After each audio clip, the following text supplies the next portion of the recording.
garage door swung open before the sun had even risen. The cold sound of gears turning stirred up the anger in my chest. She dared to break into my house with the universal code she had been trumpeting for months. Her triumphant eyes and voice were like knives cutting deep into my self-esteem. She believed that the title HOA President was a shield for all her illegal actions, that I would continue to remain silent like so many others who had been oppressed by her. But she did not know that this time, her arrogant step had triggered a hidden trap that she could not have expected. And I was no longer the one who suffered. All the evidence was ready, just waiting for the moment she put herself on the guillotine. 2 years ago, I moved to Willowbrook Gardens in search of some peace and quiet, away from the noise and chaos of the city. I'm the easygoing type. I'm David, 32, a software engineer for a Silicon Valley tech company. Karen Thompson, however, is something else entirely. She's 38, has been HOA president for the past 3 years, and carries herself with the stiff authority of someone who believes her clipboard holds absolute power. But what she doesn't realize is that the quiet guy in the t-shirt is about to become her biggest problem, and this time she's picked the wrong battle. The trouble started innocently enough when I decided to convert my garage into a home office workspace. After nearly 2 years of working from home, I desperately needed a dedicated space where I could concentrate without the constant interruptions of daily life. I'd carefully reviewed the HOA regulations and was confident that converting the interior of my garage didn't violate any existing rules. After all, it was still technically a garage, just with some furniture added. Karen, however, had different ideas entirely. The moment she spotted me installing soundproofing panels and setting up a desk, she fired off her first warning letter within 24 hours. Any change in the functional use of garage space requires prior HOA approval, she wrote in her typical authoritative tone. I politely responded with citations from the actual HOA bylaws, showing that interior modifications didn't require approval, but Karen's campaign against me escalated dramatically from there. What followed was a systematic harassment campaign that would have impressed a military strategist in its thoroughness and precision. Karen began conducting surprise inspections of my property, armed with her measuring tape and camera like some sort of suburban detective. She measured my fence height down to the inch, scrutinized my house paint color against some mysterious approved palette that seemed to change depending on her mood. Every single inspection resulted in a violation notice delivered with theatrical ceremony. Fence exceeds regulation height by 2 inches, read one citation that arrived with a $50 fine. House paint color doesn't match approved HOA palette, declared another, worth $75. Excessive plantings not on approved species list, proclaimed a third citation for $100. Each fine came with a detailed explanation of how my violations were degrading community standards and negatively impacting property values. The fines kept coming with clockwork regularity, as if Karen had set up some sort of violation assembly line with my property as the primary target. The situation became significantly more serious when Karen began her rumor campaign about my supposed commercial activities. She sent detailed emails to every resident in the neighborhood, complete with dramatic language claiming I was conducting illegal business operations in my garage. The emails were masterpieces of suburban paranoia, describing how my activities were threatening our peaceful community and potentially exposing us to zoning violations. I've observed unusual foot traffic and equipment deliveries to the Martinez residence, one email read. These activities suggest commercial operations that violate our residential zoning and HOA covenants. We must act quickly to protect our property values and community standards. Suddenly, neighbors who'd previously waved cheerfully were looking at me with obvious suspicion and concern. Some even approached me directly asking about the strange noises coming from my garage, despite the fact that the loudest sound was me typing on my keyboard. Karen's campaign reached new heights when she organized a neighborhood safety meeting, specifically to discuss my garage conversion. Standing before about 15 concerned residents in the community center, she presented her case like a prosecutor addressing a jury. "Ladies and gentlemen," she began, pointing to enlarged photos of my garage taken from the street. "We have a serious violation of our community standards happening right under our noses." She clicked through her presentation with practiced authority. Mr. Martinez has converted his garage into what appears to be a commercial office space without proper permits or HOA approval. This not only violates our carefully crafted regulations, but potentially exposes our entire community to zoning violations and government scrutiny. Mrs. Johnson from down the street raised her hand nervously. Karen, what exactly are we supposed to do about this? He seems like a nice enough young man. Karen's eyes lit up with opportunity. That's exactly the problem, Martha. Nice people can still violate regulations. We need to be vigilant about protecting our community standards, regardless of how friendly someone appears. She gestured dramatically at the photos again. I've documented multiple code violations, and I have reason to believe commercial activities are taking place in direct violation of our residential zoning. The peak of Karen's power trip came when she organized a special HOA meeting specifically designed to address the David situation. Standing before more than 30 households packed into our community center, she displayed enlarged photographs of my garage taken from outside my fence, like evidence in a criminal trial. She accused me of violating numerous regulations with the confidence of a prosecutor presenting an airtight case to a jury.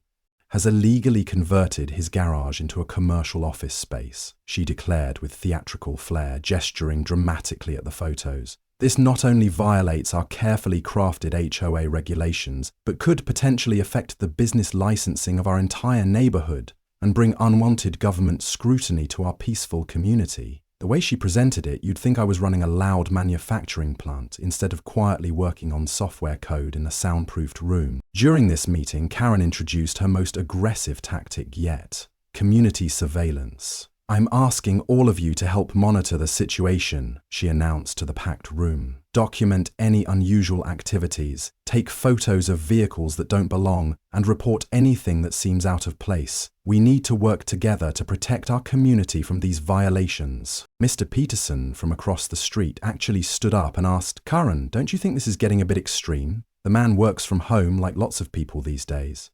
Karen's response was swift and condescending. Bill, I appreciate your concern, but this isn't about working from home. This is about unauthorized commercial operations and protecting our property values. If we don't enforce our standards consistently, our entire neighborhood could suffer. The social pressure intensified exponentially when Karen's surveillance network began operating in earnest. Some residents actually began photographing my house and documenting when I entered and exited my garage, creating detailed logs of my daily movements, like amateur surveillance operatives. Mrs. Rodriguez started a neighborhood chat group where people shared photos and timestamps of my activities.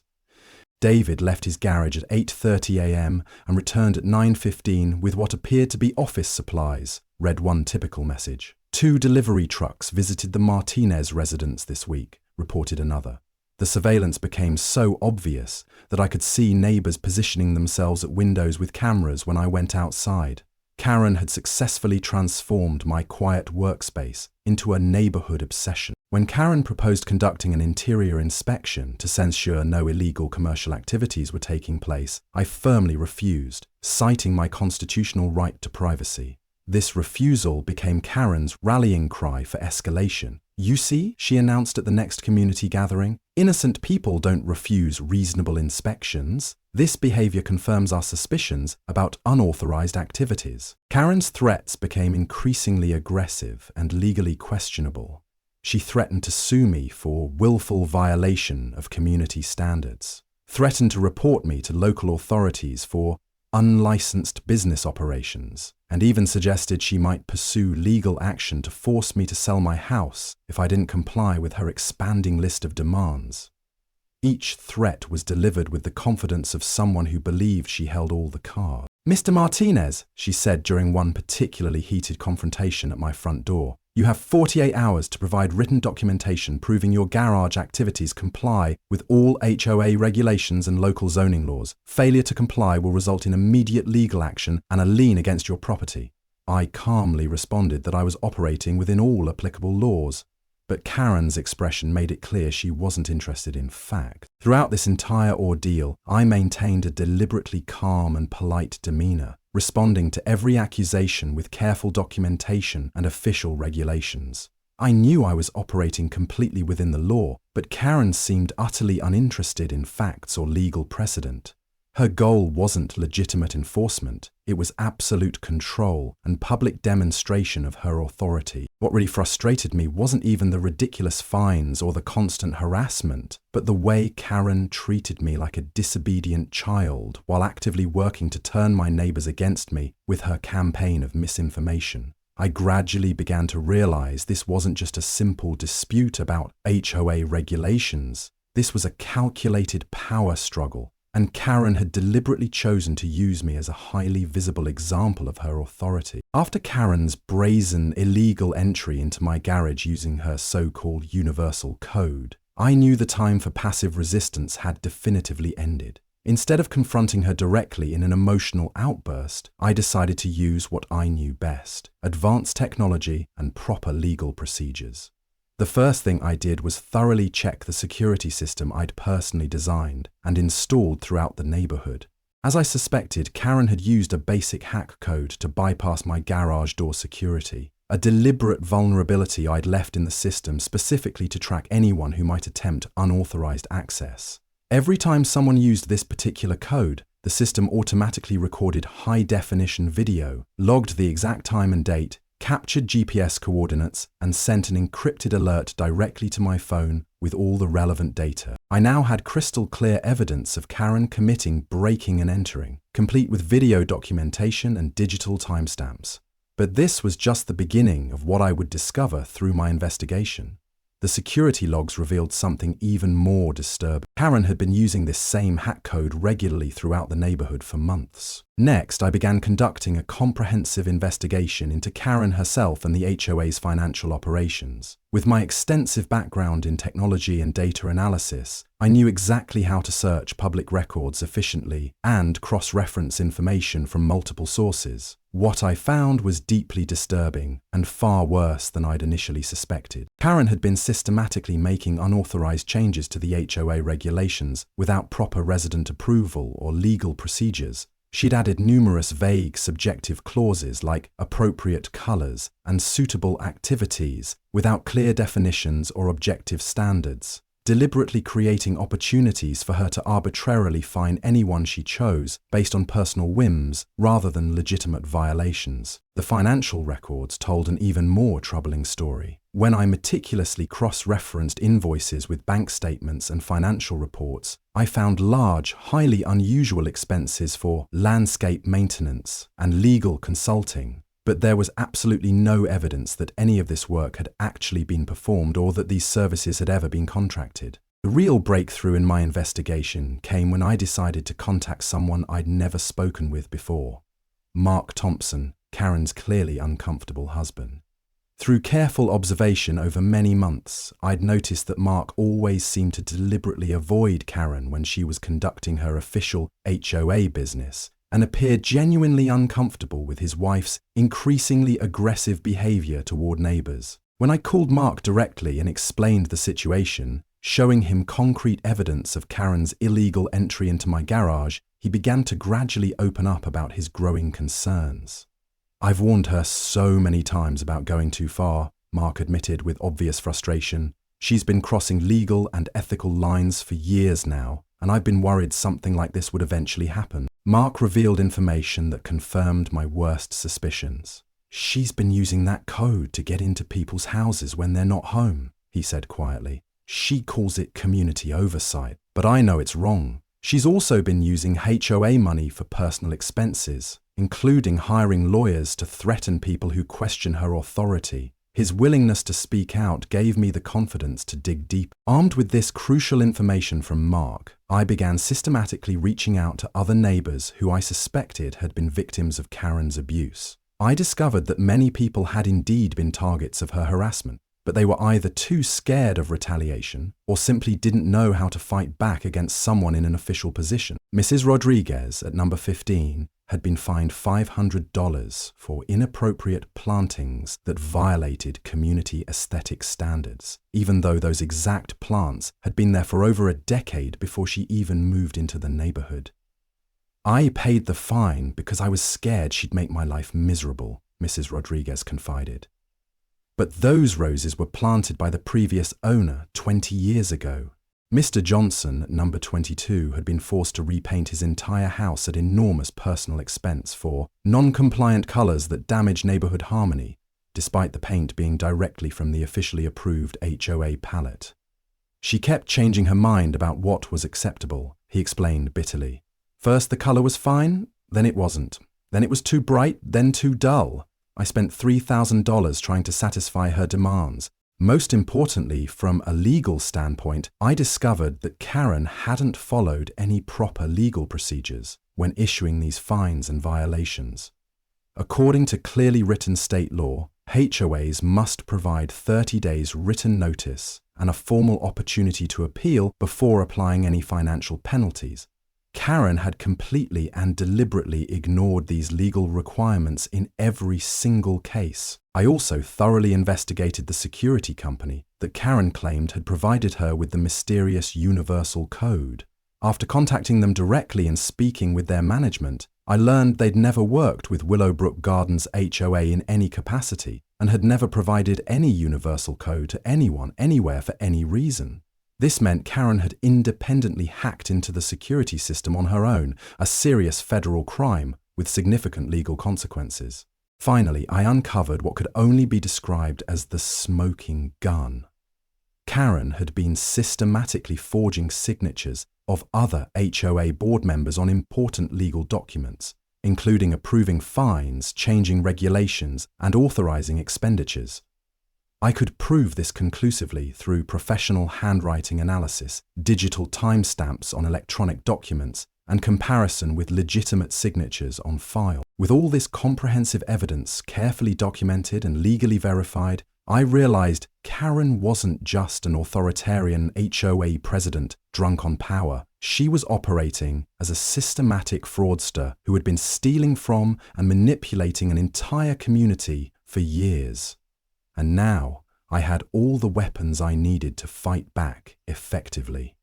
I made the strategic decision not to confront Karen privately or give her any opportunity to prepare a defense. Instead, I would use her own favorite stage, a public HOA meeting where she loved to perform for an audience. I formally requested a special meeting following all proper legal procedures, sending certified notifications to all residents within the legally required time frame, and ensuring everything was done by the book. Karen initially refused to hold the meeting, probably sensing that something was wrong, but when I calmly threatened to report her refusal to the State HOA Oversight Committee as another violation of her duties, she was forced to agree to the meeting or face additional legal consequences. On the night of the meeting, the community centre was more crowded than I'd ever seen it in my 2 years living there. Most neighbours attended, many of them clearly curious about what they'd heard described as the big showdown between Karen and me. She arrived fashionably late, with her usual supreme confidence, wearing a bright red floral blouse with her blonde hair perfectly styled, clearly expecting another easy victory. I hope Mr. Martinez has prepared a proper apology for his disruptive behaviour. Karen opened the meeting with her characteristic condescending tone.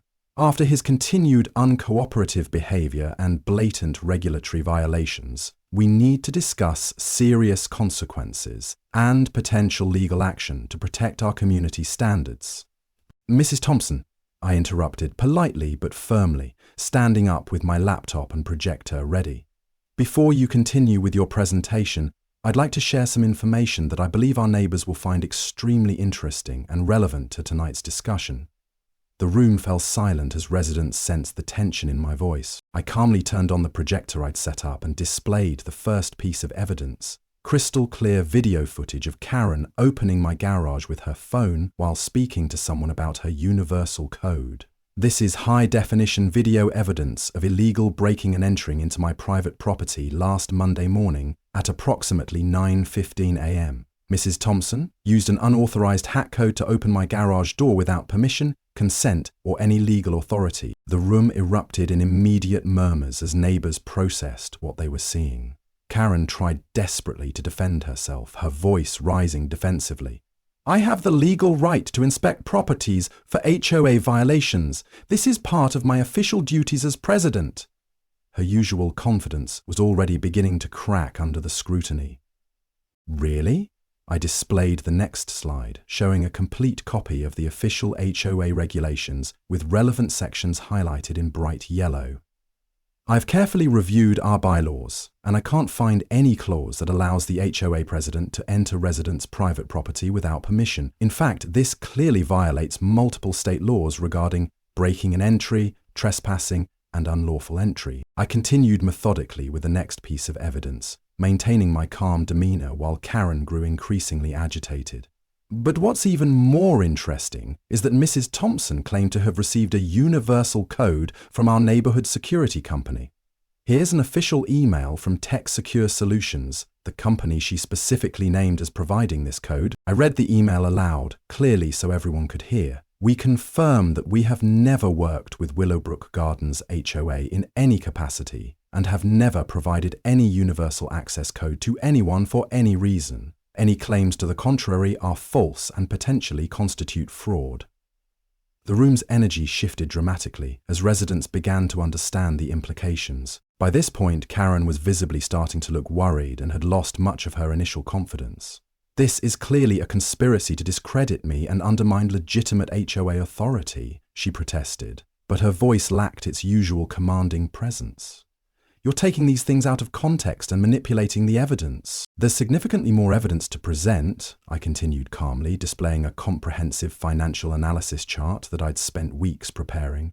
Over the past 18 months, Mrs. Thompson has spent $45,000 from our community HOA fund on various legal consulting and landscape maintenance services without any official invoices, contracts, or documentation whatsoever. The detailed chart showed every questionable transaction, with dates, amounts, and recipient accounts clearly highlighted. Most interestingly, detailed bank records show these payments went directly to accounts where Mrs. Thompson is listed as the primary beneficiary. In simple terms, she's been stealing our community funds for personal use. The room absolutely erupted at this revelation. Neighbors began shouting questions and demands. Where's our money? Has she been stealing from all of us? How long has this been going on? What else has she taken? The crowd's mood shifted dramatically from curiosity to anger as the full implications of the financial fraud sank in. Karen stood up abruptly, her face turning bright red with anger and embarrassment. These are completely baseless accusations, designed to destroy my reputation.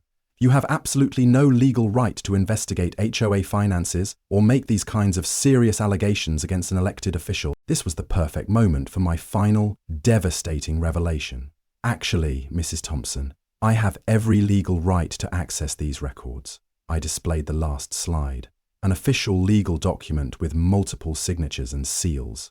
I'd like to inform everyone present that I am David Martinez, Chief Executive Officer and founder of Secure Home Technologies, the company that designed, installed, and maintains the entire security system for Willowbrook Gardens. The room fell completely and utterly silent as this information processed. I continued with complete calm. Furthermore, according to my original home purchase contract and development agreements, I own 15% equity in Willowbrook Gardens HOA as the original neighborhood developer and technology provider. This legally grants me full access to all financial documents, operational records, and the right to request independent audits at any time. Karen collapsed back into her chair, her face now completely pale as the full implications of my revelation became clear. The woman who had been terrorizing the neighborhood had unknowingly chosen to target the one person with both the technical skills and legal authority to expose her entire operation. I'd also like to share that after conducting a comprehensive analysis of our security system logs, I discovered that Mrs. Thompson has illegally entered at least 12 other homes in our neighborhood when residents were away, using the same unauthorized hack code she used on my property. The room erupted again as neighbors realized the full scope of Karen's violation. Mark Thompson, who had been sitting quietly in the back row, suddenly stood up with obvious relief. I want to apologize to everyone here tonight. I tried repeatedly to stop my wife from these activities, but she refused to listen to my concerns. I am completely willing to cooperate with any investigation and provide whatever information might be helpful to restore trust in our community. Finally, I displayed my concluding slide with a comprehensive list of actions I'd already taken. I've filed official complaints with the State HOA Oversight Committee regarding regulatory violations, the State Department of Finance concerning fund misuse and embezzlement, and the local police department about the illegal breaking and entering incidents. I've also contacted several attorneys who specialize in HOA disputes to represent any residents who want to pursue legal action. The meeting concluded with a formal vote to immediately remove Karen from her position, which passed with an overwhelming 28-0 margin. Karen and Mark abstained from voting. A temporary board was quickly established to manage community affairs, and Mrs. Chen, a retired certified public accountant with extensive experience, was unanimously elected as interim president to help restore proper financial oversight and community trust. The fundamental lesson here wasn't just about justice being served after a long struggle, but about the critical importance of never underestimating anyone based on surface appearances. Karen had made the fatal mistake of assuming I was just an ordinary computer engineer she could easily bully into submission. She had absolutely no idea that her carefully chosen victim was actually someone with the technical knowledge, financial resources, and legal authority to fight back effectively. 3 months after that historic and transformative meeting, Willowbrook Gardens had become a completely different community, with a dramatically improved atmosphere. Karen Thompson was formally convicted of multiple charges, including community fund embezzlement, illegal breaking and entering, fraud, and abuse of authority. She was court-ordered to repay the full $45,000 to the HOA fund, perform 200 hours of community service, pay substantial legal fees, and was permanently banned from participating in any HOA or community management boards. Mark Thompson filed for divorce shortly after the trial concluded and moved to a different state to start fresh, expressing relief that the nightmare was finally over. The new HOA, under Mrs. Chen's experienced leadership, began operating with complete transparency and genuine democratic principles, holding monthly meetings where all residents could participate in decision-making processes. All existing regulations were thoroughly reviewed by a committee of residents, with many vague and unfair clauses permanently removed. The HOA fund was restructured with strict oversight, requiring multiple signatures for any expenditure and providing detailed monthly financial reports to all residents with complete transparency. Property values actually increased once the oppressive atmosphere was eliminated. I continue to work happily from my garage office, but now it's become something of a neighborhood attraction and symbol of standing up for justice. Many people stop by regularly to see the room where Karen finally got taken down, and I'm always happy to share the complete story with anyone interested in learning about the importance of fighting back against abuse of authority. The most valuable outcome of this entire experience was the restoration of genuine community spirit throughout our neighborhood. Neighbors no longer live in constant fear of arbitrary fines or harassment for decorating their homes according to their personal taste and preferences. Weekend barbecues and block parties have returned with enthusiasm. Children are allowed to play freely without fear of being cited for noise violations, and people actually enjoy living here again. For me personally, this story taught an invaluable lesson about the importance of standing up for what's right, even when it seems easier to just keep your head down and avoid conflict. Initially, I just wanted to work quietly in my converted garage without bothering anyone. But when pushed into a corner by systematic harassment and abuse of power, I realized that sometimes you absolutely must use whatever skills and resources you have to protect not just yourself, but your entire community. Most importantly, this experience proves that real power doesn't come from shouting, threatening, or trying to intimidate people, but from knowledge, careful preparation, and the wisdom to use legal systems intelligently and effectively. Karen thought she had ultimate power because she held an official title and could issue fines, but true power belongs to those who understand how to work within proper legal frameworks while taking genuine responsibility for their community's well-being. Every time I look at my peaceful garage office, I'm reminded that sometimes the apparent prey in a situation is actually the hunter carefully waiting in disguise for the right moment to act. The message is crystal clear. Never underestimate anyone based on appearances, and justice will always find a way to prevail, as long as you're patient and smart enough to use the right tools and legal resources available to you.